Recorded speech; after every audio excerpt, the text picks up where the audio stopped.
ఈరోజు దేవుని హెచ్చరిక. హెబ్రీలకు రాసిన పత్రిక 12వ అధ్యాయం 5వ వచనం. ఆయన నిన్ను గద్దించినప్పుడు విసుకకుము. నా కుమారుడా, ప్రభువు చేయు శిక్షను తృణీకరించకము. ఆయన నిన్ను గద్దించినప్పుడు విసుకకుము. ప్రభువు తాను ప్రేమించు వానిని శిక్షించి తాను స్వీకరించు ప్రతి కుమారుని దండించునని కుమారులతో సంభాషించినట్లు మీతో సంభాషించు ఆయన హెచ్చరికను మరచితిరి. హెబ్రీ పత్రిక గ్రంథకర్త అయిన అపోస్తులుడైన పౌలు సృష్టి మూలము, రహస్యము, కారణమునైన దేవుని గూర్చి, ఆయన కుమారుని గూర్చి ఈ గ్రంథ ఆరంభంలో మాట్లాడుతూ, ఈ గ్రంథంలో దేవుని కుమారుడైన ప్రభు అయిన యేసుక్రీస్తు వారిని గూర్చిన ఎన్నో సత్యములను చాలా విశదీకరణముగా వివరించి చెప్పారు. ప్రభు అయిన యేసుక్రీస్తు వారిని దేవుని కుమారుడైన యేసు అని హెబ్రీ పత్రిక 4వ అధ్యాయం 14వ వచనంలో చెప్పారు. కనికరమును నమ్మకమును గల ప్రధాన యాజకుడని హెబ్రీ పత్రిక 2వ అధ్యాయం 17వ వచనంలో చెప్పారు. అపోస్తలుడు ప్రధాన యాజకుడని హెబ్రీ పత్రిక 3వ అధ్యాయం 1వ వచనంలో యేసుక్రీస్తు ప్రభువారిని గూర్చి చెప్పారు. అబ్రహామును ఆ రోజు ఆశీర్వదించిన షాలేము రాజు, మహోన్నతుడగు దేవుని యాజకుడు, మెల్కీసెదెకు నిరంతరము యాజకుడు ప్రభువైన యేసే అని హెబ్రీ పత్రిక 7వ అధ్యాయం 2వ వచనంలో చెప్పారు. పాప క్షమాపణకై రక్తమును చిందించు దేవుని గొర్రెపిల్లని హెబ్రీ పత్రిక 9వ అధ్యాయం 26-28 వచనాల్లో యేసుక్రీస్తు ప్రభువారిని గూర్చి చెప్పబడింది. లోక పాపములను మోసుకొని పోవు దేవుని గొర్రెపిల్లగా తన శరీరమును సిలువపై అర్పణముగా అర్పించినవాడు అని హెబ్రీ పత్రిక 10వ అధ్యాయం 10వ వచనంలో ప్రభువారిని గూర్చి చెప్పబడింది. అందరి న్యాయాధిపతి యేసుక్రీస్తు ప్రభువారని హెబ్రీ పత్రిక 12వ అధ్యాయం 23వ వచనంలో చెప్పబడింది.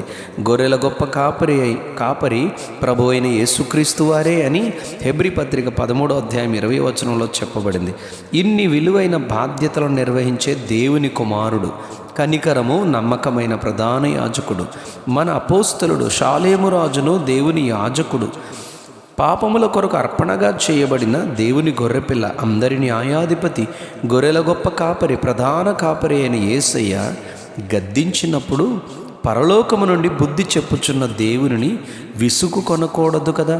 హెబ్రీ పత్రిక 12వ అధ్యాయం 25వ వచనంలో మీకు బుద్ధి చెప్పుచున్న వారిని నిరాకరింపకూడనట్లు, అనగా దేవుని సేవకుని, యాజకులను నిరాకరింపకూడదని చెప్పబడింది.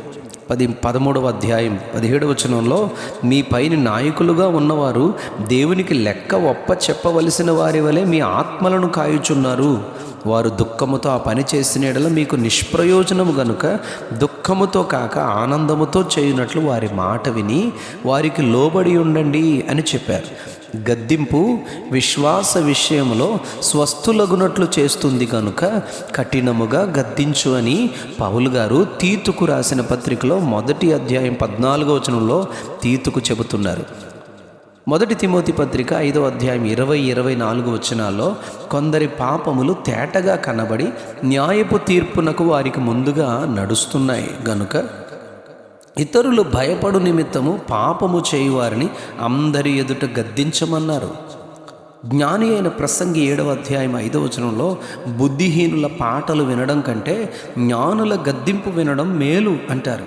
సామెతల గ్రంథం 29వ అధ్యాయం 15వ వచనంలో బెత్తము, గద్దింపు జ్ఞానమును కలుగు చేస్తాయన్నారు.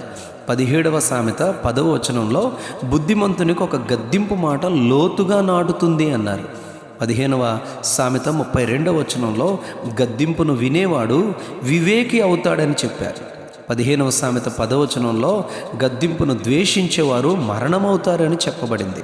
15వ సామెత 5వ వచనంలో గద్దింపునకు లోబడేవారు బుద్ధిమంతుడవుతారు అని చెప్పబడింది.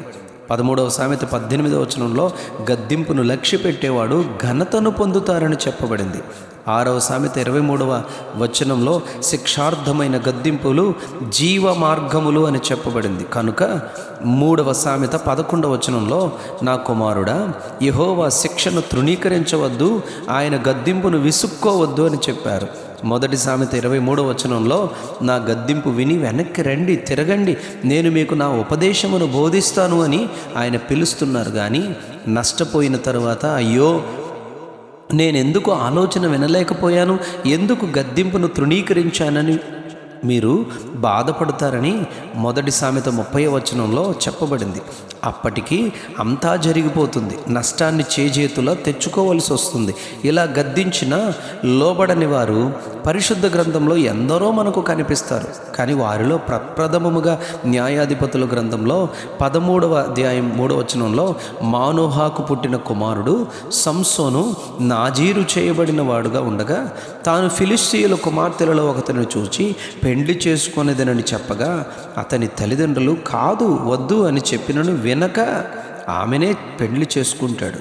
తను నాజీరుగా ఉండవలసి ఉండగా అందుకు విరోధముగా అతడు ప్రవర్తించినప్పుడు అతన్ని గద్దించినను వినిపించుకోలేదు. చివరికి ఆ ఫిలిష్తీయుల మధ్యలోనే బలవంతపు మరణించవలసి వచ్చింది. కన్నులు తీసివేశారు. ఒక గానుగ వలె అక్కడ ఆయనను కట్టడం జరిగింది. చివరికి చనిపోయాడు. భయంకరమైన మరణం. అందుకే ఈ దిన ధ్యాన వాక్యం ద్వారా ఆయన గద్దింపును విసుక్కోవద్దు అని ప్రభు బోధిస్తూ ఉన్నారు. లోబడదామా? వాక్యానికి సేవకునికి భయపడదామా? అట్టి ధన్యత ప్రభు మనకు దయచేయాలని ప్రార్థిద్దాం. అట్టి ధన్యత నిశ్చయముగా ప్రభు మనకు దయచేయనుగాక. Amen, amen, amen. ఆయన గద్దించినప్పుడు విసుకవద్దు. ఆయన గద్దించినప్పుడు విసుకకుము. ఆమెన్.